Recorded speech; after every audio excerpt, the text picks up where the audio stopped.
Hello students, once again most welcome to my YouTube channel physics वाला परिवार। जैसा कि हम लोगों ने लास्ट लेक्चर में डिस्कशन किया था वैद्युत क्षेत्र की तीव्रता इंटेंसिटी ऑफ इलेक्ट्रिक फील्ड के बारे में, उसी के सीक्वेंस में आज हम बात करने वाले हैं वैद्युत विभव के बारे में। इलेक्ट्रिक पोटेंशियल क्या होता है इसके बारे में इस लेक्चर में हम लोग बात करने वाले हैं। ठीक है, तो सभी लोग प्यारे प्यारे बच्चे अपना पेन और कॉपी ले लें और हमारे साथ में अच्छे अच्छे नोट्स बनाते चलें। तो चलिए स्टार्ट करते हैं। मैं दिलशाद अंसारी और आप देख रहे हैं अपना प्यारा सा यूट्यूब चैनल फिजिक्स वाला परिवार। चलिए, जैसा कि हम लोग देख रहे हैं वैद्युत क्षेत्र को हम दो राशियों के द्वारा रिप्रेजेंट करते हैं। उसमें से पहली राशि हमारी कौन सी है? वैद्युत क्षेत्र की तीव्रता इंटेंसिटी ऑफ इलेक्ट्रिक फील्ड, और दूसरी राशि हमारी है वैद्युत विभव इलेक्ट्रिक पोटेंशियल। इन दो राशियों के द्वारा हम किसी वैद्युत क्षेत्र को रिप्रेजेंट करते हैं। ठीक है, इसके बारे में हम लोग ऑलरेडी डिस्कशन कर चुके हैं, तो आज हम डिस्कशन करेंगे वैद्युत विभव इलेक्ट्रिक पोटेंशियल के बारे में। ठीक है, इससे पहले हम थोड़ा इसका बेसिक कॉन्सेप्ट समझ लेते हैं कि आखिर वैद्युत विभव क्या है और इसका यूज क्या होने वाला है। तो जैसा कि हम लोग डायग्राम देख रहे हैं, अगर ये दो टंकी हैं जो कि पानी से भरी या कोई लिक्विड हो सकता है, और दोनों टंकी में हम क्या देख रहे हैं, जो द्रव भरा हुआ है उनकी ऊंचाइयों में क्या है, डिफरेंस है। अब हम क्या करें, इन दोनों टंकियों को क्या कर रहे हैं, एक नली से जोड़ देते हैं। तो हम क्या देखते हैं, इसमें सिंपल है, हम लोग इसको इजिली देख सकते हैं। तो हम देखते हैं कि जिस टंकी में ज्यादा ऊंचाई तक द्रव भरा हुआ है, उधर से जो द्रव होता है कम ऊंचाई वाली टंकी की ओर द्रव प्रवाहित होने लगता है, बहने लगता है, और इस टंकी में द्रव का तल गिरने लगता है और इधर द्रव का तल उठने लगता है। और हम देखते हैं कि जब दोनों टंकियों में द्रव की ऊंचाइयों का मतलब दोनों ऊंचाइयां बराबर हो जाती हैं, दोनों टंकी में द्रव की ऊंचाइयां सेम हो जाती हैं, तो जो द्रव होता है द्रव का प्रवाह रुक जाता है। तो कहने का मतलब है द्रवों का प्रवाह जो होता है उसमें यूज किसका है कि जिन टंकियों में या जिसमें भी द्रव भरा हुआ है, द्रव किस टंकी से किस में जाएगा ये डिपेंड करता है कि उसमें जो द्रव भरा हुआ है उसमें जो द्रव की ऊंचाइयों का डिफरेंस क्या है।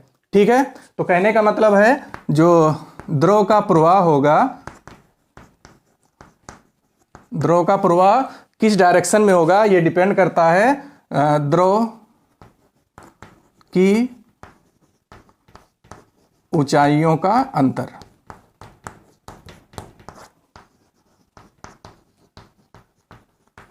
तो मतलब द्रवों का प्रवाह डिपेंड करता है कि द्रव की ऊंचाइयों में क्या अंतर है, द्रव की ऊंचाइयां कम ज़्यादा किसमें है। इसी प्रकार से हमें ऑलरेडी हम लोग 11th या हाई स्कूल में भी पढ़ा होगा आप लोगों ने, जो ऊष्मा होती है, ऊष्मा का प्रवाह किस बॉडी से किस बॉडी में होगा ये डिपेंड क्या करता है कि जो दो बॉडी हैं उसमें ताप किसका ज़्यादा है या किसका कम है। कहने का मतलब है एक ये बॉडी है जिसका ताप कम है, एक ये बॉडी इसका ताप ज़्यादा है, और इनको जब हम टच कराते हैं तो क्या देखते हैं कि जो हाई टेम्परेचर वाली बॉडी होती है वहाँ से हीट जो होती है वो लो टेम्परेचर वाले बॉडी की ओर फ्लो होने लगता है। उच्च ताप वाली वस्तु से निम्न ताप वाली वस्तु की ओर ऊष्मा प्रवाहित होने लगती है। तो कहने का मतलब है जो ऊष्मा का प्रवाह डिपेंड करता है ताप पर कि किस बॉडी का ताप ज़्यादा है किसका कम है। उच्च ताप वाली वस्तु से निम्न ताप वाली वस्तु की ओर ऊष्मा फ्लो होने लगती है। उसी तरीके से अगर कोई दो बॉडी हैं, हम उन दो बॉडी पर क्या है, चार्ज है, आवेश है, और उन दो बॉडी जो वस्तुएं दो हैं उनको हम क्या कर दें, कनेक्ट कर दें किसी वायर से, चालक वायर से। हम क्या करें, उन दो बॉडी को क्या कर दें, हम क्या कर दें, कनेक्ट कर दें। तो हम क्या देखते हैं कि जो आवेश प्रवाह होता है किस बॉडी से किस बॉडी में होगा, ये किस पे डिपेंड करता है कि जो दोनों बॉडी हैं, जो दोनों वस्तुएं हैं, उनके विभव में क्या डिफरेंस है। तो कहने का मतलब है जिस प्रकार से द्रवों का प्रवाह डिपेंड करता है इस पर, ऊष्मा का प्रवाह डिपेंड करता है ताप पर, ऐसे ही आवेश का प्रवाह, जो आवेश है वो किस बॉडी से किस बॉडी में जाएगा ये किस पे डिपेंड करता है, वैद्युत विभव पर, या कह लें विभवांतर पर। तो कहने का मतलब है द्रवों का प्रवाह में जो इंपॉर्टेंट इसका है, ऊष्मा के प्रवाह में जो इंपॉर्टेंट ताप का है, आवेश के प्रवाह में वही इंपॉर्टेंस किसका है, वैद्युत विभव का है। तो इस लेक्चर में हम लोग वैद्युत विभव के बारे में डिस्कशन करने वाले हैं। ठीक, हम सबसे पहले डिस्कशन करने वाले हैं वैद्युत विभवांतर। एक क्वांटिटी है जिसको हम क्या बोलते हैं, वैद्युत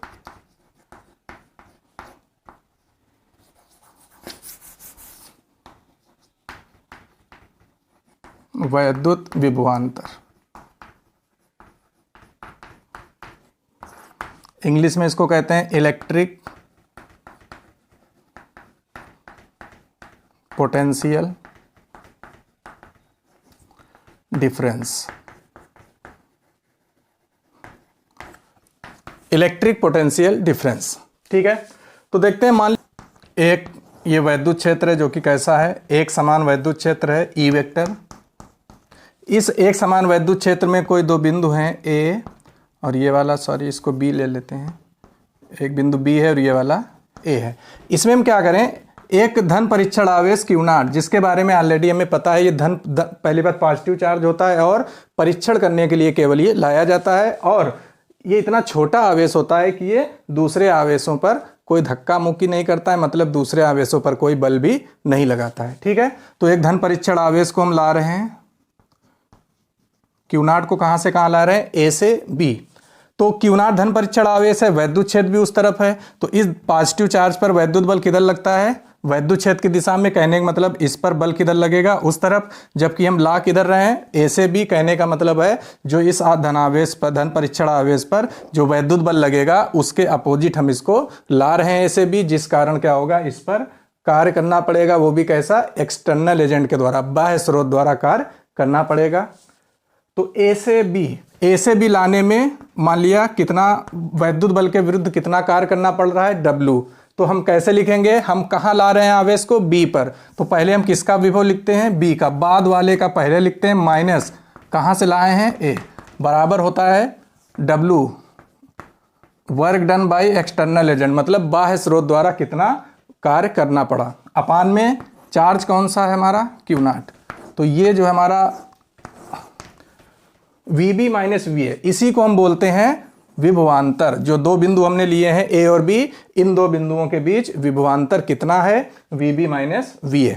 तो विभवांतर इक्वल टू है W upon Q0, work done by external agent upon Q0। ध्यान रखिएगा, हम पहले विभव किसका लिखेंगे, जहां पर आवेश को हम ले जा रहे हैं। हम आवेश को कहां ले जा रहे हैं, B पर, तो हम लिखेंगे B का विभव VB माइनस A का विभव VA बराबर W अपान Q0। ठीक है, तो अब हम क्या करेंगे, अगर हम वैद्युत विभवांतर की डिफिनीशन देना चाहें, ये हमारा वैद्युत विभवांतर है, इसकी डिफिनीशन देने के लिए हम क्या करते हैं, जो डिनोमिनेटर में हर में जो वैल्यू होती है उसको क्या कर देते हैं, 1 यूनिट कर देते हैं। तो अगर हम परीक्षण आवेश को कितना कर दें, 1, तो इसकी डिफिनीशन देखिएगा क्या बनेगी वैद्युत विभवांतर की।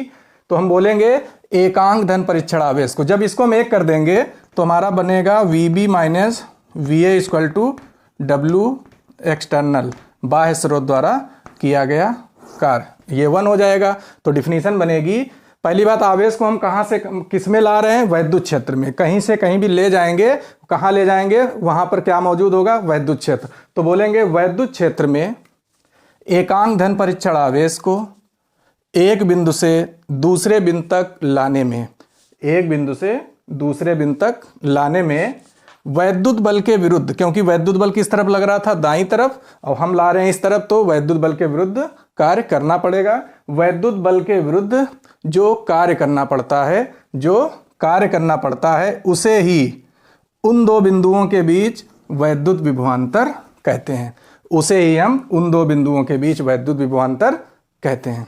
ठीक है, तो ये वैद्युत विभवांतर हो गया। कहने का मतलब है, अगर हम कहें कि वैद्युत विभवांतर मतलब वैद्युत विभव, अभी आगे आएगा, आखिर ये वैद्युत विभवांतर या वैद्युत विभव है क्या, कार्य, जो कार्य कर, जैसे वैद्युत क्षेत्र की तीव्रता E वेक्टर क्या होता है, बल, क्योंकि हमें फार्मूला मालूम है, E इक्वल टू फार्मूला आया था F अपान Q0, जो बल होता है वही वैद्युत क्षेत्र की तीव्रता होती है। ऐसे विभव भी क्या होगा हमारा, विभव क्या होगा हमारा, कार्य। वैद्युत क्षेत्र में आवेश को अगर हम किसी बिंदु से किसी बिंदु तक ले जा रहे हैं तो उसमें कितना कार्य करना पड़ा, वही हमारा वैद्युत विभवांतर या वैद्युत विभव होता है। अब हम यहाँ पर एक चीज देख रहे हैं कि हम अगर हमें W एक्सटर्नल पता है, मान लिया 10 जूल या जो भी हमें बाह्य स्रोत द्वारा जो भी कार्य करना पड़ा, मान लिया कितना है 10 जूल, तो VB माइनस V हमारा क्या आएगा, VB माइनस V हमारा कितना आएगा 10। लेकिन क्या हम ये कह सकते हैं कि वैद्युत विभव कितना है, क्या हम ये बोल सकते हैं? क्योंकि जो ये 10 आया वो क्या आया है, दो बिंदुओं के बीच विभव में अंतर, और अंतर आया है, तो इस 10 तो वैल्यू बहुत सी हो जाएंगी। अगर हम इसका मान 25 रख दें, इसका 15 रख दें तब भी 10 आ जाएगा, इसका 40 रख दें, इसका 30 रख दें तब भी 10 आ जाएगा। कहने का मतलब है क्या हम इंडिविजुअल, क्या अलग से बिंदु ए या बी का विभव हम बता सकते हैं कितना है? नहीं बता सकते।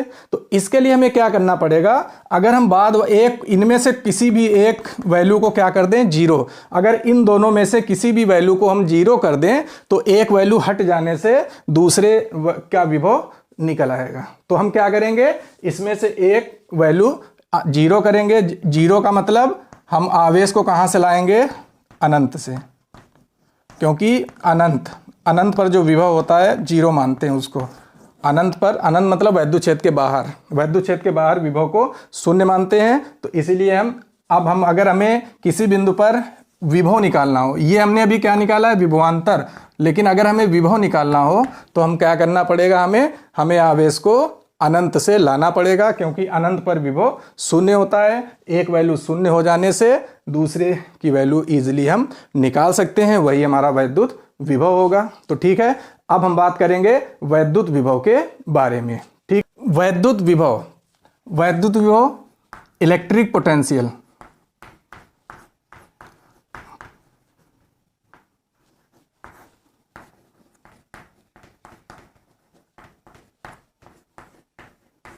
अब हम डिफरेंस नहीं निकाल रहे हैं, बल्कि किसी एक पर्टिकुलर पॉइंट पर कितना पोटेंशियल है उसकी वैल्यू हम निकालते हैं। इसके लिए हमने क्या बोला कि हमें आवेश को कहां से लाना पड़ेगा, अनंत से, क्योंकि उसका विभव जीरो हो जाता है, तो हम दूसरे बिंदु का इजीली विभव निकाल सकते हैं। तो मान लेते हैं ये कोई वैद्युत क्षेत्र है, इस वैद्युत क्षेत्र में कोई पॉइंट हमें गिवन है ए, हमें क्या करना है, या इसको हम P मान लेते हैं। न्यूमेरिकल्स में या डेरिवेशंस में जिस पॉइंट पर हमें कुछ वैल्यू कैलकुलेट करनी होती है उस पॉइंट को हम क्या मान लेंगे, P। तो हमें इस वैद्युत क्षेत्र में कोई पॉइंट P गिवन है, इस पॉइंट P पर हमें वैद्युत विभव निकालना है। तो इसके लिए हम क्या करेंगे, आवेश को, मान लिया ये अनंत है, आवेश को, कौन सा आवेश लाएंगे हम, Q0, परीक्षण आवेश लाते हैं, जो कि केवल टेस्ट के लिए लाया जाता है, न्यूमेरिक फार्मूले में इसका कोई वैल्यू नहीं आती है। तो अनंत से Q0 आवेश को हम P पर लाएंगे। इसमें मान लिया वर्क डन कितना हुआ, W वर्क डन हुआ। तो ध्यान रखिएगा, अब हम क्या लिखेंगे, आवेश को हम कहाँ लाए हैं, P पर, तो पहले P का विभव माइनस कहाँ से लाए हैं, अनंत से, equal to W upon, external भी लिख सकते हैं, अपान में लिख सकते हैं इसको एक्सटर्नल, किस चार्ज को लाए हैं, Q0 को, W एक्सटर्नल अपान Q0। तो VP अनंत पर विभव शून्य मानते हैं, equal to W external upon Q0। तो P का विभव VP इक्वल टू आ जाएगा W एक्सटर्नल अपान Q0। तो इस तरीके से हम किसी एक पर्टिकुलर पॉइंट पे विभव की वैल्यू कैलकुलेट कर सकते हैं। क्या किया हमने, आवेश को हम कहाँ से लाए, अनंत से। तो डिफिनीशन वैद्युत विभव की बनेगी, इसको हम कितना कर देंगे, परीक्षण आवेश को 1। तो जब इसको 1 कर देंगे तो P का पोटेंशियल आ जाएगा VP equal to W external. ठीक है, तो अब हम डिफिनीशन बोलेंगे, एकांक धन परीक्षण आवेश को, किस आवेश को ला रहे हैं, एकांक, वो भी कैसा है, धन परीक्षण आवेश। एकांक धन परीक्षण आवेश को अनंत से वैद्युत क्षेत्र के किसी बिंदु तक लाने में, हम अनंत से आवेश को कहाँ लाए हैं, वैद्युत क्षेत्र के किसी बिंदु पर लाए हैं जिस पर हमें विभव निकालना है। तो एकांक धन परीक्षण आवेश को अनंत से वैद्युत क्षेत्र के किसी बिंदु तक लाने में जितना बाह्य वैद्युत बल के विरुद्ध जितना कार्य करना पड़ता है, ये कार्य हमने किसके विरुद्ध किया, वैद्युत बल के विरुद्ध। तो वैद्युत बल के विरुद्ध जितना कार्य करना पड़ता है उसे ही उस बिंदु पर वैद्युत विभव कहते हैं। कहने का मतलब है एकांक धन परीक्षण आवेश को अनंत से वैद्युत क्षेत्र के किसी बिंदु तक लाने में वैद्युत बल के विरुद्ध जितना कार्य करना पड़ता है उसी कार्य को उस बिंदु पर वैद्युत विभव कहते हैं। ठीक है, डिफिनीशन हो गई। अब देख लेते हैं वैद्युत विभव। तो वैद्युत विभव का फार्मूला, हमारा बेसिक फार्मूला क्या आ गया? अगर हमें पॉइंट P पर वैद्युत विभव निकालना है तो हम क्या लिखेंगे? Vp इक्वल टू, पहले हमें क्या निकालना पड़ेगा? W एक्सटर्नल, बाह्य स्रोत द्वारा कितना कार्य करना पड़ा, अपान में किस चार्ज को हम लाए थे, Q0 को लाए थे। तो इस तरीके से हमने इस पॉइंट P पर वैद्युत विभव कैलकुलेट कर लिया। ये हमारा बेसिक फार्मूला है वैद्युत विभव का। अब बात आती है जो वैद्युत विभव है वो कैसी राशि है? ध्यान रखिएगा, वैद्युत विभव अदिश राशि है, जबकि वैद्युत क्षेत्र की तीव्रता हमारी कैसी राशि है? वो सदिश राशि है। तो वैद्युत क्षेत्र की तीव्रता इंटेंसिटी ऑफ इलेक्ट्रिक फील्ड और वैद्युत विभव इलेक्ट्रिक पोटेंशियल में बेसिक डिफरेंस यही है कि वैद्युत क्षेत्र की तीव्रता हमारी वेक्टर क्वांटिटी है, सदिश राशि है, और वैद्युत विभव हमारा अदिश राशि मतलब स्केलर क्वांटिटी है। ठीक है, उसके बाद मात्रक पर आते हैं। तो वैद्युत विभव का जो मात्रक होगा,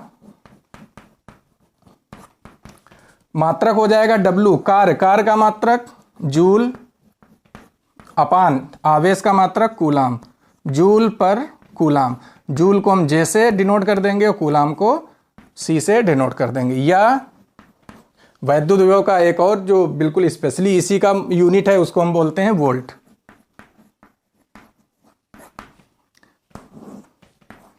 तो वैद्युत विभव का यूनिट हो गया जूल पर कूलाम या वोल्ट।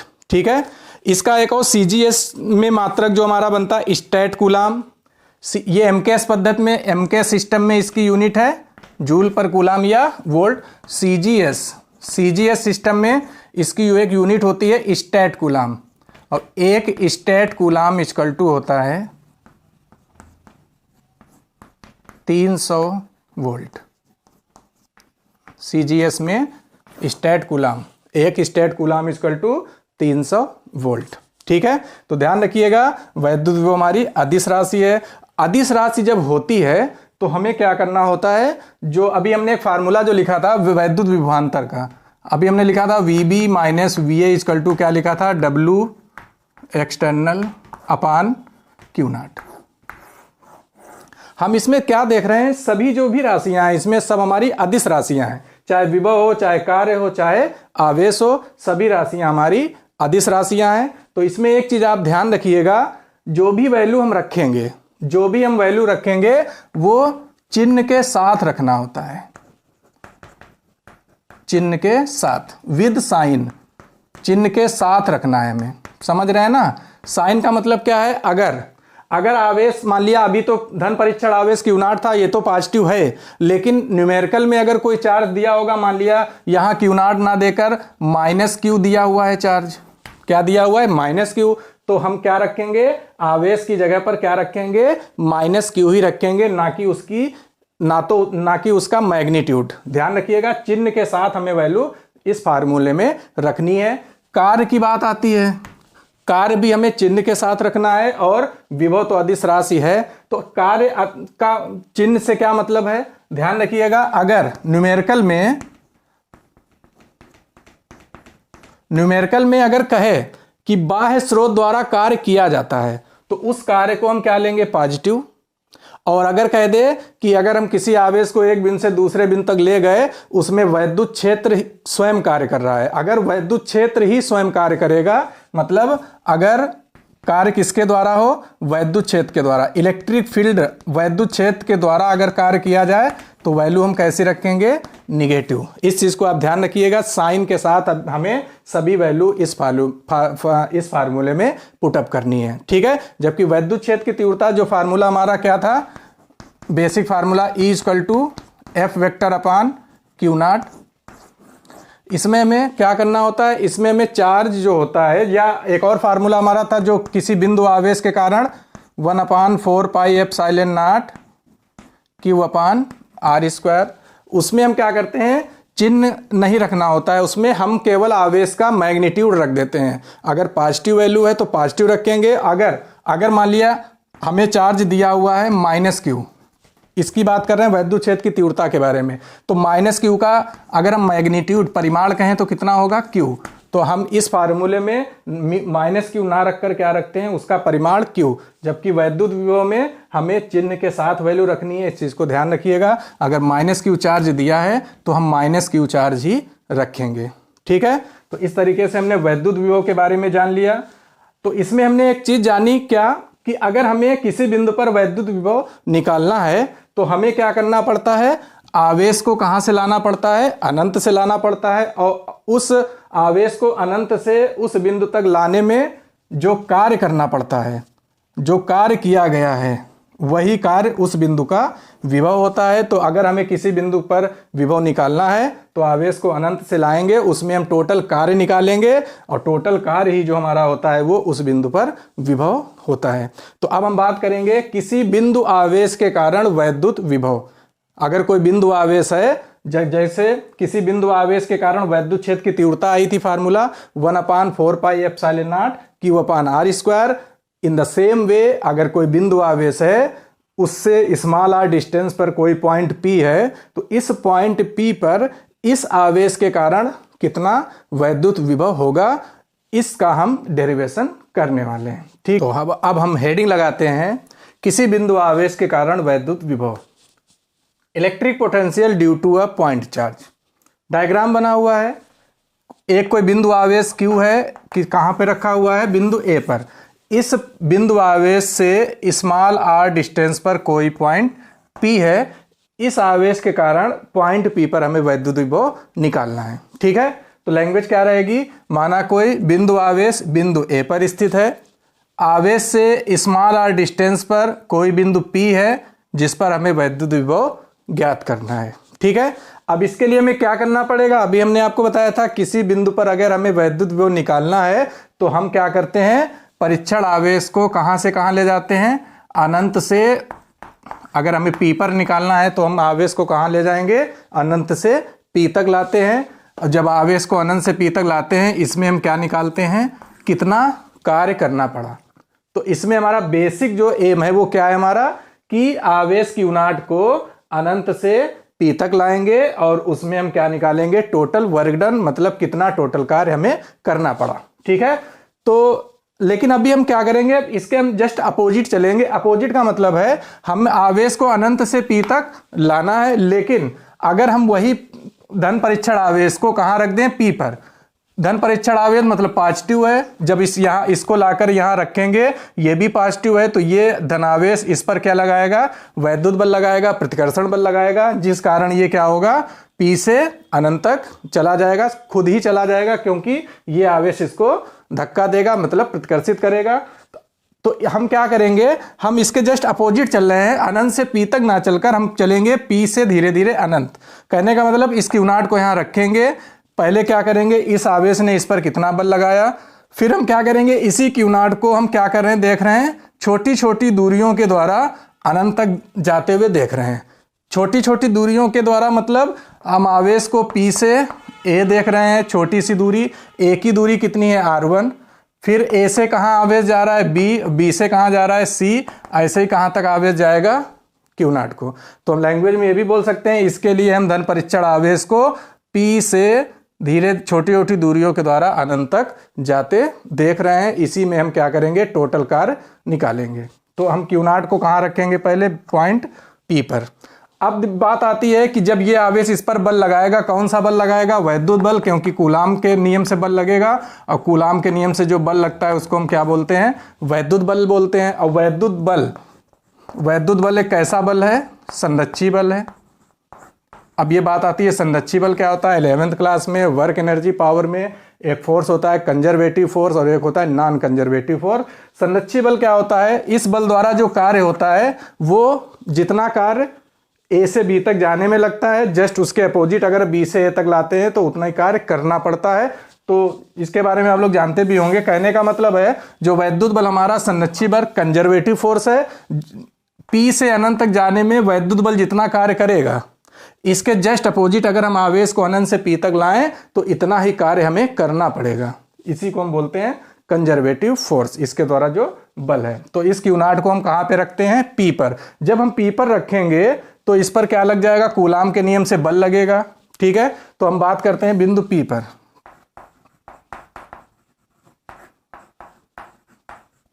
तो आवेश पर जब क्यू नॉट को यहाँ रखेंगे P पर, तो कूलाम के नियम से इस पर बल लगेगा, बिंदु P पर बल लगेगा। F P equal to 1/4πε0। हाँ, एक चीज और मान लेते हैं, जो हमारा बिंदु आवेश ये रखा है वो कहाँ रखा है, एक ऐसे माध्यम में रखा है जिसका परावैद्युतांक k है। हो सकता है यहाँ वायु हो, निर्वात हो, कुछ भी हो सकता है। मानकर हम क्या चल रहे हैं कि जो आवेश हमारा रखा है वो एक ऐसे माध्यम में रखा है जिसका परावैद्युतांक k है। तो अब बल कितना हो जाएगा, 1/4πε0 k, बल क्यू नॉट अपान बीच की दूरी r²। ठीक है, अब हम क्या करेंगे, अब ये आवेश हमारा जाएगा A पर, जब A पर जाएगा तो दूरी कितनी हो जाएगी, r1। तो बिंदु A पर, तो बिंदु A पर जब आवेश क्यू नॉट पहुंचेगा तो उस पर बल लगेगा F A equal to 1/4πε0 k। Charge हमारे दोनों वही रहने वाले हैं, क्यू नॉट अपान, केवल क्या बदल रहा है इसमें, दूरी। तो जब यहां से यहां तक देखना होगा तो दूरी हमें कितनी दिख रही है, अपान में r1²। अब बात आती है, हमें P पर बल मालूम हो गया, A पर मालूम हो गया, लेकिन क्या हमें P से A के बीच जो रास्ता हमें दिख रहा है छोटा सा, क्या इसमें हमने बल निकाल लिया? अभी नहीं निकाला ना। हमें P पर बल कितना लगा आवेश पर पता है, A पर जब आवेश पहुंचा तब इस आवेश पर कितना बल लगा ये भी पता है, लेकिन P से A जो हमें बीच का रास्ता दिख रहा है इसमें कितना बल लगा आवेश पर, क्योंकि P से जब A जाएगा आवेश तो इस दौरान रास्ते में भी तो इस पर बल लगेगा। तो इस पर कितना बल लगेगा, दूरियां कैसी हमने ली हैं, P से A से B, बहुत ही छोटी छोटी दूरियां हैं। तो इसको हम क्या कहते हैं कि जो P व A अति निकट है, मतलब पास में है बिल्कुल। तो P से A जो बल होगा, जो रास्ता P से हमें दिख रहा है उसके बीच जो बल लगेगा, जिसको हम क्या लिखेंगे, FPA, P से A के बीच बल, वो इन दोनों बलों का क्या होगा, गुणोत्तर माध्य। किन दो बलों का, कि P पर जितना बल लगा था A पर जितना लगा है, इन दोनों बलों का गुणोत्तर माध्य होगा P से A के बीच लगने वाला बल। P से A के बीच लगने वाला बल, इन दोनों बलों का, P और A पर जो लगने वाला बल है, इन दोनों बलों का गुणोत्तर माध्य। गुणोत्तर माध्य दो राशियों का कैसे निकालते हैं, दोनों राशियों की गुणा करके उसका वर्गमूल ले लेते हैं। तो P से A के बीच लगने वाला बल, FP की वैल्यू रखेंगे 1/4πε0 Q naught upon r²। FA की वैल्यू 1/4πε0 के क्यू नॉट अपान r1²। तो P से A के बीच हमें बल दिख रहा है, दो बार वर्ग में एक बार बाहर निकल आएगा 1/4πε0 के क्यू नॉट दो बार है, एक बार बाहर निकल आएगा, अपान में r² निकलेगा r, r1² निकलेगा r1। तो कहने का मतलब है हमने बल निकाल लिया किसके बीच, P से A के बीच लगने वाला बल। अब P से A के बीच इतना बल लगा है, अगर यही हम क्या करें, आवेश को A से P लाएं। अब हम क्या करेंगे, इस वैद्युत बल के विरुद्ध हम उल्टा चलेंगे, आवेश को कहां से कहां लाएंगे, P से A से P। अब क्योंकि हमें आवेश क्यू नॉट को कहां से लाना है, अनंत से P तक। जब अनंत से P तक लाना है तो हमें क्या करना पड़ेगा, धीरे धीरे ऐसे चलते चलते चलते A से P भी आना पड़ेगा। तो जितना वैद्युत बल इस तरफ लग रहा होगा P से A, तो अगर A से P आवेश को लाएं तो इतना ही बल हमें इस बल के विरुद्ध लगाना पड़ेगा। कंजर्वेटिव फोर्स है इसीलिए, ठीक है। तो कहने का मतलब है हमें कितना बल लगाना पड़ेगा, A से P लाने में 1/4πε0 के क्यू नॉट अपान r1। तो अब हम उल्टा चल रहे हैं, आवेश को कहां से लाएंगे, A से P।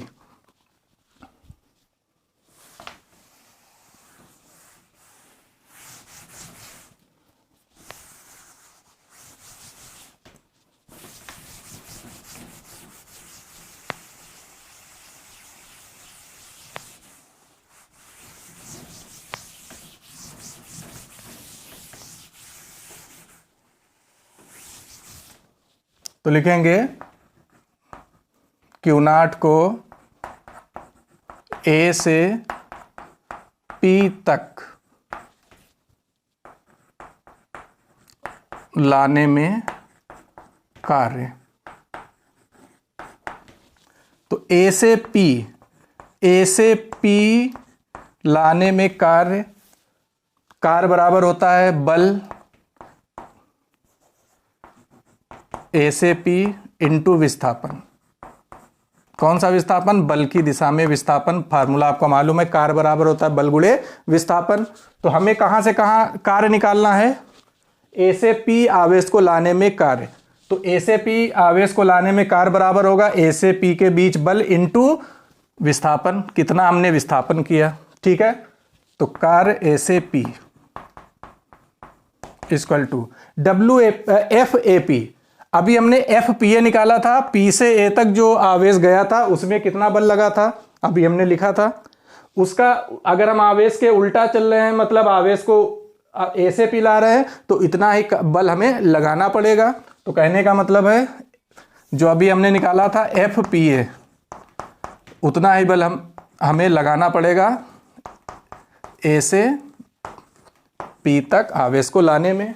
तो एफ ए पी जो अभी एफ पी ए की वैल्यू थी उसी की वैल्यू 1/4 पाई एप्सिलॉन नॉट के क्यू नॉट अपान R1। विस्थापन ए से पी जब लाएंगे तो विस्थापन हम देख रहे हैं R1 माइनस आर। ये कितना है हमारा? R1 minus are.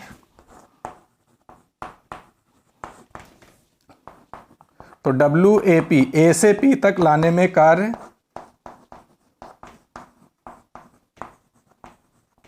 R1 को इसके नीचे ले जाएंगे, तो R1 को पहले इसके नीचे माइनस फिर इसके नीचे, तो R1 अपान R1 माइनस R अपान, इससे ये कैंसिल आउट। तो हमारा ए से पी के बीच कार्य निकल आएगा। ए से पी जब आवेश को लाएंगे तो कार्य की वैल्यू आ रही है 1/4 पाई एप्सिलॉन नॉट के क्यू नॉट। अंदर क्या बच रहा है? 1/R minus 1/R1। तो इस तरीके से हमने आवेश को ए से पी लाने में कार्य की वैल्यू निकाल ली। अब हमें बस क्या करना होगा, चार्ज वही हमारे रहेंगे क्यू और क्यू नॉट, केवल जब हम आवेश को लाएंगे बी से ए। जब हम आवेश को बी से ए लाएंगे तो केवल किसका डिफरेंस आने वाला है? दूरी का, क्योंकि चार्ज हमारे टोटल वैल्यू यही रहने वाली है। दूरी को हम थोड़ा देख लेते हैं। तो अब हम लिखेंगे आवेश को क्यू नॉट को कहां से कहां लाएंगे? बी से ए। बी से ए लाने में कार्य बी से ए, ये वैल्यू वही रहेगी कार्य, क्योंकि इसमें कॉमन रहेगा सभी ये क्यू नॉट। जब अभी हम आवेश कहां से कहां लाए थे? ए से बी। जब आवेश को हम ए से बी लाए थे तो देख रहे हैं जब हम पर ए है तो यहां उसकी दूरी है, देख रहे हैं ध्यान रखिएगा। जब हम ए से पी ला रहे हैं तो ला कहां से रहे? ए से, तो ए की दूरी बाद में लिखी जाएगी। कहां ला है आवेश को? पी पर, उसकी दूरी पहले लिखी जाएगी। अब हम कहां से कहां जा रहे हैं? बी से ए। तो पहले हम दूरी किसके लिखेंगे? ए की। ए की दूरी कितनी है? 1/R1 माइनस बी की कितनी दूरी है? 1/R2। इस तरीके से हमने बी से ए तक जो आवेश को लाने में कार्य करना पड़ा ये निकाल लिया। अब ऐसे ही हम सी से बी, तो हमारा सी से बी, जब आवेश को हम सी से बी लाएंगे तो कार्य होगा 1/4 पाई एप्सिलॉन नॉट के क्यू नॉट। पहले दूरी किसकी? बी की। बी की दूरी कितनी है? 1/R2 माइनस सी की दूरी सी की दूरी है R3, 1/R3। ऐसे अब आवेश को हम कहां से कहां लिख दें? आवेश को लाने में अनंत से कहां? सी। तो लिखेंगे कार्य कहां से कहां तक? अनंत से सी तक। तो 1/4 पाई एप्सिलॉन नॉट के क्यू नॉट। पहले किसकी दूरी देखेंगे? सी की। सी की दूरी कितनी है? 1/R3 माइनस 1/ अनंत की दूरी, तो अनंत। तो इस तरीके से हमने ए से पी, बी से ए, सी से बी, अनंत सी लाने में, आवेश को लाने में टोटल सभी कार्य हमने निकाल लिए। अब कार्य कैसी राशि है? अदिश राशि है, इसलिए टोटल जब आवेश को अनंत से पी तक लाने में कार्य निकालना होगा तो हम सभी कार्यों को क्या कर देंगे? जोड़ देंगे, क्योंकि अदिश राशि है। तो अब हम कुल कार्य निकालेंगे, कहां से कहां? आवेश को कहां से कहां ला रहे हैं?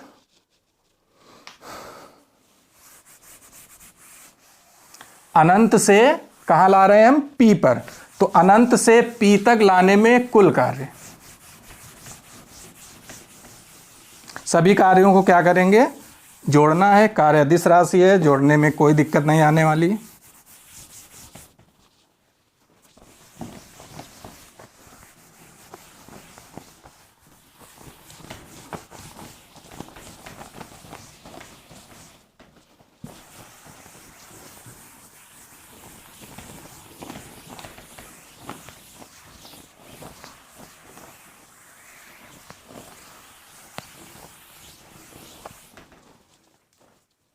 तो आवेश की जो क्यू नॉट था, क्यू नॉट को अनंत से कहाँ ला रहे हैं? पी। पी तक लाने में कुल कार्य, टोटल कार्य हम निकाल लेंगे। तो कुल कार्य W इक्वल टू हो जाएगा, अभी हमने कौन कौन से कार्य निकाले? ए से पी लाए थे, प्लस फिर कहाँ से कहाँ लाए थे? बी से ए लाए थे, प्लस W सी से B, और फिर लाए थे W अनंत से C तक।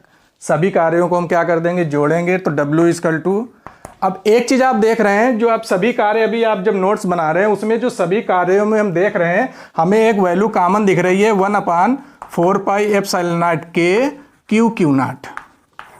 ये वैल्यू हमें सभी में कॉमन दिख रही है, तो हम इसको एक लाइन में कॉमन कर लेते हैं, इसको कोई दिक्कत नहीं होगी। आप लोग क्या करना, सभी वैल्यू लिखना है आपको, ये पहले एक बार लिख लेना है, उसके बाद आपको सभी में ये कॉमन दिखेगा। तो हम इसको कॉमन कर लेते हैं, 1/4πε0 के। जब हम ये वैल्यू कॉमन करेंगे तो पहले से हमें, पहले टर्म में हमें क्या दिखेगा? 1/r माइनस 1/r1 कॉमन मिलेगा। दूसरे में क्या मिलेगा? 1/r1 minus 1/r2। तीसरे में हमें क्या मिलेगा? 1/r2 minus 1/r3। और लास्ट में हमें क्या मिलेगा?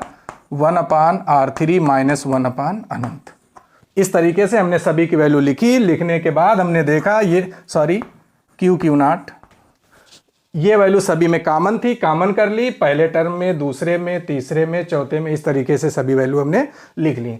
तो W टोटल कार्य हो जाएगा 1/4πε0 के Q naught, 1/r1 minus plus, ये minus plus minus plus cancel हो जाएगा। 1/ अनंत कितना होता है? 0। ये वैल्यू 0 हो जाएगी, केवल क्या बचेगा? 1/r। तो इस तरीके से हमने क्यू नॉट को अनंत से पी तक लाने में टोटल कार्य हमारा आ गया 1/4πε0 के क्यू नॉट अपान में r। ये हमने निकाल लिया क्यू नॉट को अनंत से पी तक लाने में कार्य। अब हमें बेसिक फार्मूला किसी बिंदु पर विभव निकालने का क्या पता है? हम विभव कहाँ निकाल रहे हैं? बिंदु P पर। तो बिंदु P का विभव अभी हमने वैद्युत विभव लिखा था W अपान क्यू नॉट।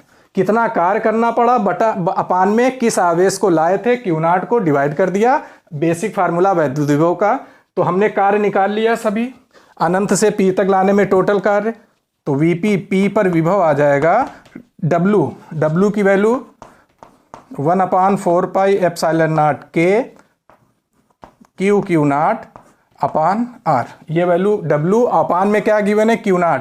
तो अपान में क्यू नॉट करेंगे, उड़ जाएगा। पता है हमें टेस्ट चार्ज केवल टेस्ट के लिए लाया जाता है, फार्मूले में इसका कोई इंपॉर्टेंस नहीं रहता। तो बिंदु P पर इस आवेश के कारण R दूरी पर बिंदु P जो है, इस पर विभव का फार्मूला हमें पता चल गया, 1/4πε0 के क्यू अपान R। तो ये है हमारा किसी बिंदु आवेश Q के कारण R डिस्टेंस पर वैद्युत विभव का फार्मूला। ठीक है। लेकिन अगर यही आवेश हमारा कहाँ रखा हो? वायु में, कहने का मतलब कोई माध्यम ना हो, वायु या निर्वात हो। तो अगर ये किसी माध्यम में है, अगर आवेश हमारा किसी माध्यम में रखा है, लेकिन अगर वायु हो, क्या हो, वायु या निर्वात हो, वायु या निर्वात होगा तो K की वैल्यू निर्वात या वायु के लिए 1 होती है, तो ये 1 हो जाएगा। तो बिंदु P पर विभव क्या आ जाएगा, जब निर्वात या वायु होगी, हो जाएगा 1/4 पाई एप्सिलॉन नॉट Q/R। इस तरीके से किसी बिंदु आवेश Q के कारण, नोट कर लें पास करके इसको,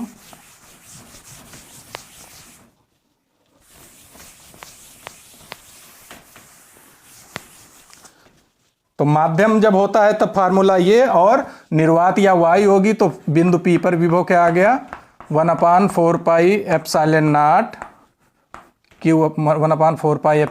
Q/R। तो इस तरीके से किसी Q आवेश, बिंदु आवेश के कारण R डिस्टेंस पर वैद्युत विभव का फार्मूला ये आया हमारा। और किसी बिंदु आवेश Q के कारण R डिस्टेंस पर वैद्युत क्षेत्र की तीव्रता हमारी आई थी E = 1/4 pi epsilon not Q/R²। तो हम देख रहे हैं वैद्युत विभव, वैद्युत क्षेत्र की तीव्रता, कुछ खास डिफरेंस नहीं है, केवल डिस्टेंस R का डिफरेंस है। यहां पर क्या गिवन है, होगा R फार्मूले में, और तीव्रता में क्या होगा, R²। ठीक है, तो हमने वैद्युत क्षेत्र की तीव्रता को वेक्टर फॉर्म में भी लिखा था, याद होगा, जबकि विभव का ऐसी राशि है, अदिश राशि है, ध्यान रखिएगा, तो इसको सदिश रूप में लिखने की कोई जरूरत नहीं है। तो अब हम देख रहे हैं जो विभव है किसी Q आवेश के कारण, वो क्या है, 1/R है, जबकि तीव्रता क्या थी, 1/R²। कहने का मतलब है तीव्रता बहुत तेजी से घटेगी जैसे जैसे दूरी बढ़ेगी, आवेश से दूरी बढ़ेगी, स्क्वायर है तो जितना ज़्यादा R² हो जाएगा तीव्रता उतनी ज़्यादा कम हो जाएगी। तो या कह सकते हैं V व्युत्क्रमानुपाती R, जबकि तीव्रता होती है व्युत्क्रमानुपाती R²। ठीक है, अब इन दोनों में अगर हम रिलेशन एक छोटा सा लिखना चाहें तो इजीली हम लिख सकते हैं कि अगर, कहने का मतलब है अगर कोई बिंदु आवेश Q है हमारा, उस बिंदु आवेश से स्मॉल r डिस्टेंस पर, अगर ये हमारा कोई बिंदु आवेश Q है, R डिस्टेंस पर किसी बिंदु P पर हमें वैद्युत क्षेत्र की तीव्रता विभव निकालना, मतलब इस आवेश के कारण विभव कितना है और इस आवेश के कारण यहाँ तीव्रता कितनी है, तो विभव इतना होगा और तीव्रता इतनी होगी। तो इसको हम क्या लिख सकते हैं, इसको हम लिख सकते हैं V = रिलेशन, मतलब विभव और तीव्रता में रिलेशन क्या आएगा, 1/4 पाई एप्सिलॉन नॉट Q/R को हम लिख सकते हैं R² × R, R से एक पावर कट जाएगी, वही फार्मूला लिखा हुआ है। ऐसा इसलिए लिखा क्योंकि यही हमारा क्या है, E। तो V = ये हमारा तीव्रता हो जाएगी E, और इंटू क्या हो जाएगा, R। तो कहने का मतलब है एक नंबर में छोटा सा न्यूमेरिकल कि कोई किसी बिंदु आवेश के कारण इतनी दूरी पर वैद्युत क्षेत्र की तीव्रता इतनी है तो विभव कितना होगा, इस तरीके से। तो ध्यान रखिएगा, अगर हमें विभव दिया है, दूरी दी है तो तीव्रता निकाल लेंगे, दूरी दी है, तीव्रता मालूम है तो विभव निकाल लेंगे। तो छोटा सा फार्मूला V = ER, किसी आवेश के कारण R दूरी पर कितनी तीव्रता होगी, कितना विभव होगा, तीव्रता और विभव में R के साथ इस तरीके से रिलेशन होगा, V = ER। ठीक है, अब हम थोड़ा देख लेते हैं,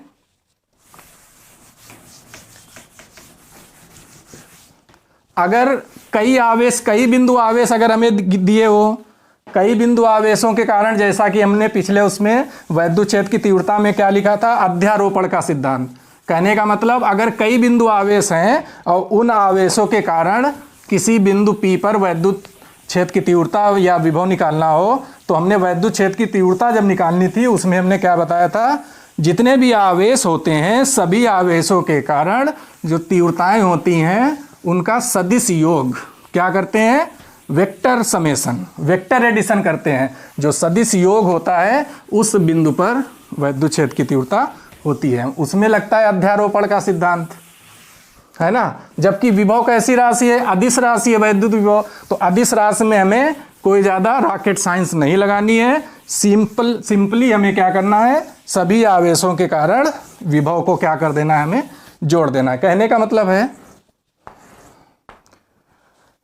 एक आवेश है Q1, दूसरा आवेश है -Q2, एक आवेश है -Q3 और एक आवेश है ये Q4 जो कि कैसा है, पॉजिटिव। ऐसे और भी आवेश हो सकते हैं। मान लिया एक आवेश यहाँ पे है Qn, पता नहीं कितने आवेश होंगे, तो कह दे सभी आवेशों के कारण अगर हम बिंदु P पर कितना विभव होगा।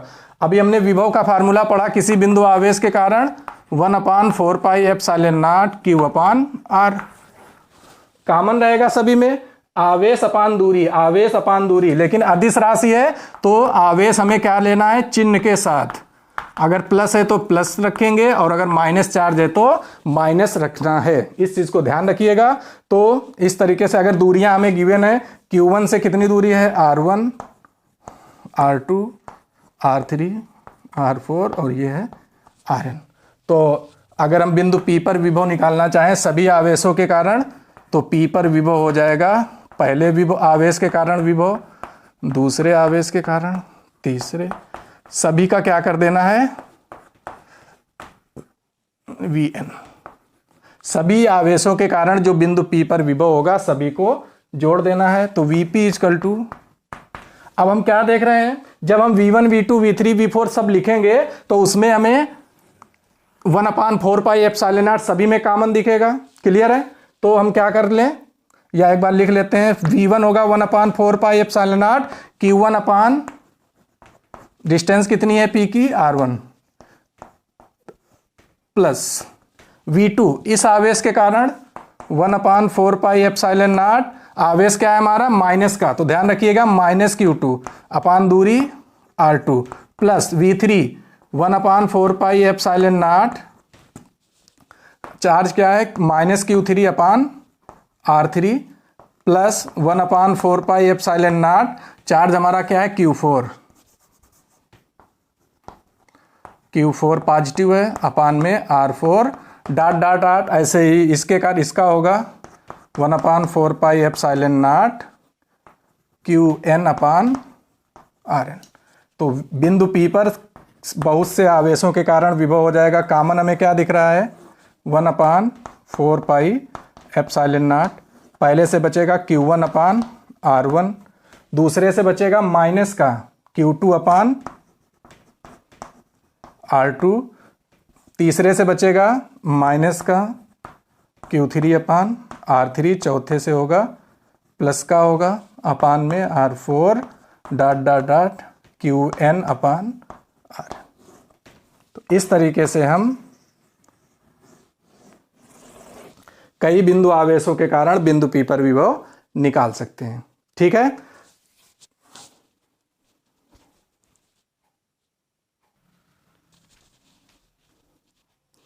तो हमें लेकिन इसमें ध्यान क्या रखना है, हमें ध्यान रखना है विभव अगर कई आवेशों के कारण निकालना है तो आवेश अपान दूरी, आवेश अपान दूरी, आवेश अपान दूरी कर देना है। 1/4 पाई एप्सिलॉन नॉट कॉमन रहेगा, लेकिन आवेश का ध्यान रखिएगा, अगर प्लस है तो प्लस रखना है और माइनस है तो माइनस। अगर Q2 हमारा निगेटिव है तो माइनस का, और Q3 भी निगेटिव है माइनस का, Q4 पॉजिटिव। इस तरीके से हम बहुत से आवेशों के कारण किसी बिंदु पर वैद्युत विभव की वैल्यू निकाल सकते हैं। ठीक है। तो आई होप सभी को वीडियो पसंद आया होगा। वीडियो अच्छा लगा हो तो वीडियो को लाइक करें, शेयर करें और हमारे चैनल को सब्सक्राइब करना ना भूलें, और साथ ही साथ क्या करें, बेल आइकन को जरूर दबा दें ताकि आने वाले जो भी वीडियोस हों उनका नोटिफिकेशंस आप तक पहुंचता रहे।